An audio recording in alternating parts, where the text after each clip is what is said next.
Salut les renards, c'est Foxpy et bienvenue dans ce 26e épisode des puzzles classiques moyens de coding game, Army Ants. L'énoncé est le suivant, on va avoir deux groupes de fourmis dont les fourmis sont représentées par des lettres. Donc ici dans l'exemple, on a deux groupes de fourmis A, B, C, D, E, F. Et ces groupes-là, il y a la fourmi A, la fourmi B, la fourmi C, la fourmi D, la fourmi E et la fourmi F. Ces deux groupes de fourmis vont se rencontrer comme ceci. Alors, on inverse toujours l'ordre du premier groupe de fourmis. Donc ABC devient CBA et DEF, eh bien le deuxième groupe, ça bouge pas. Donc pour le moment, nos fourmis, elles sont comme ceci. Ces fourmis-là veulent aller vers la droite, ces fourmis-là veulent aller vers la gauche. Après une seconde, on a A qui est du premier groupe et D qui est du second groupe. Et ces deux fourmis-là vont s'inverser, donc ça va nous donner DA. Ensuite, après 2 secondes, on voit ici que l'on a BD, donc une fourmi du groupe 1 et une fourmi du groupe 2. Ces deux fourmis vont s'inverser. Mais également, on a A, qui est une fourmi du groupe 1, et E, qui est une fourmi du groupe 2. Et ces deux fourmis vont s'inverser. L'idée, en fait, c'est que dès qu'une fourmi du groupe 1 est en face d'une fourmi du groupe 2, ces deux fourmis échangent leur place. L'idée, derrière l'exercice, c'est qu'on va nous donner une variable t qui représente le nombre de secondes, sachant qu'on a un mouvement à chaque seconde. Et l'idée, c'est de dire à la tième seconde, quelle est la position de toutes les fourmis. Pour ça, donc, on a en entrée deux nombres entiers, N1 et N2. N1, c'est la taille du premier groupe de fourmis. N2, c'est la taille du deuxième groupe de fourmis. Et on a deux chaînes de caractères. S1, c'est le premier groupe de fourmis. S2, c'est le second groupe de fourmis. Alors, on a quelques contraintes ici. On a N1 qui est compris entre 0 et 50, et c'est pareil pour N2, 50 exclu.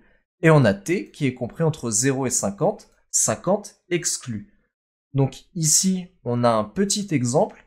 Il nous est donné N1 et N2. Donc, une première colonie de fourmis de taille 3, une deuxième colonie de fourmis de taille 3. La première, c'est ABC. La seconde, c'est DEF. Et on veut savoir comment sont positionnées les fourmis après 2 secondes.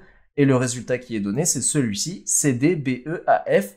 Et c'est effectivement ce qui était montré dans l'exemple ci-dessus. Après 2 secondes, eh bien la position des fourmis est CDBEAF. Maintenant que l'on sait ça, eh bien on va pouvoir se lancer dans le code. Je vais supprimer les commentaires de Coding Game et je vais ajouter mon propre commentaire, donc instantiation des variables. Ici, on a N1 et N2 qui nous sont donnés par Coding Game, donc le nombre de fourmis du groupe 1 et le nombre de fourmis du groupe 2. On a S1, le premier groupe de fourmis, S2, le second groupe de fourmis, et T, donc c'est l'instant auquel on doit montrer la position de toutes les fourmis. Je vais rajouter une variable time qui sera égale à 0 pour le moment. C'est tout simplement la position des fourmis à l'instant T. Et ce qu'on va faire, c'est qu'on va incrémenter time jusqu'à arriver à T. Et enfin, ma ligne de fourmis. Ma ligne de fourmis sera égale à S1, donc le premier groupe, mais que je prends à l'envers. Donc j'utilise l'écriture Python qui permet d'inverser une chaîne de caractères, à savoir crochet double point moins 1, crochet fermant, plus S2. Donc là, j'ai ma ligne de fourmis. Maintenant, je vais faire une boucle while. Tant que time est inférieur à t, eh bien, on va faire des choses. Alors, je mets directement mon time est égal à time plus 1, qui sera en fin de boucle. Et ici, je vais instancier un i qui est égal à 0, et je vais mettre une deuxième boucle. Tant que i est inférieur à la longueur de ma lignée de fourmis, on va faire des choses. Et là, ici, il nous reste à faire deux conditions. La condition où deux fourmis de groupes différents se rencontrent et qu'elles doivent s'intervertir. Et du coup, l'autre condition, c'est quand on est avec deux fourmis qui sont du même groupe. Pour ça, vous l'avez compris, on va étudier en fait les fourmis à la position i et les fourmis à la position i plus 1.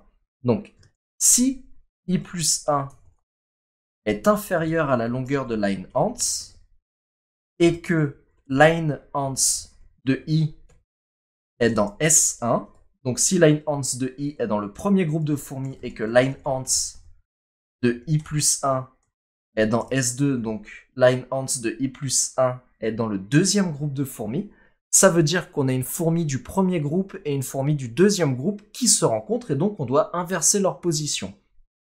Comment on va inverser leur position? On va faire line ants est égal à line ants de 0 i. Donc là, ça veut dire qu'on récupère la chaîne de caractères de 0 jusqu'à i exclu. Ici, on va lui concaténer line ants de i plus 1, autrement dit la fourmi du deuxième groupe, plus line ants de i. Donc là, finalement, on a, on a interverti nos fourmis. Line ants de i, normalement, il est censé être avant, puisque i est inférieur à i plus 1. Et là, justement, grâce à cette écriture et à cette nouvelle concaténation, eh bien, finalement, on inverse la position de nos deux fourmis et on va récupérer le reste de la chaîne de caractères. Et le reste de la chaîne de caractères, elle reprend à i plus 2, du coup, jusqu'à la fin. Quand ça c'est fait, i, on va l'incrémenter de 2, vu qu'en effet, on a étudié les fourmis à la position i et à la position i plus 1. On n'a plus besoin de s'en occuper. Pour ça, i peut directement passer à i plus 2. Dans le else, eh bien tout simplement, c'est qu'on a deux fourmis du même groupe côte à côte. Autrement dit, on a une fourmi par exemple du groupe 1 en i et une fourmi du groupe 1 en i plus 1. Mais ça pourrait être aussi avec le deuxième groupe. On aurait une fourmi du groupe 2 en i et une fourmi du groupe 2 en i plus 1. Et à ce moment-là, on incrémente seulement i de 1. Donc là, pour ces doubles boucles while, c'est terminé. Et en fait, tout simplement, l'algorithme principal est terminé. On peut faire un print de notre résultat et on va pouvoir lancer les tests. C'est parti. Ça semble passer, effectivement, tout passe. On va soumettre notre code. Et c'est un 100%. L'exercice est résolu. Alors ici, je ne vais pas faire un petit récapitulatif du code ou montrer le code de la communauté. En effet, c'est un exercice qui est assez simple. Finalement, il suffit à la position i de voir quel est le groupe de la fourmi, de regarder en i plus 1 quel est le groupe de la fourmi, et tout simplement les intervertir. Et on fait ça en parcourant toute la ligne de fourmis, et on fait ça autant de fois que t nous l'impose. Donc si t est égal à 3, on va le faire 3 fois, etc. etc. C'est pas très compliqué, c'est juste de la manipulation de chaîne de caractères. Néanmoins, l'exercice, je trouve qu'il reste très intéressant, mais c'est vrai qu'il était peut-être un peu facile et qu'il aurait pu être dans les puzzles faciles. Donc voilà, j'espère que vous aurez tout de même compris comment on le résout, et je vous dis à très bientôt. Merci à toutes et à tous d'avoir suivi ce 26e épisode des puzzles classiques moyens de Code in Game. Si cet épisode vous a plu, n'hésitez pas à le liker et éventuellement à le partager. Si vous avez des retours à me faire, vous pouvez me laisser un petit commentaire. Abonnez-vous à la chaîne pour me soutenir.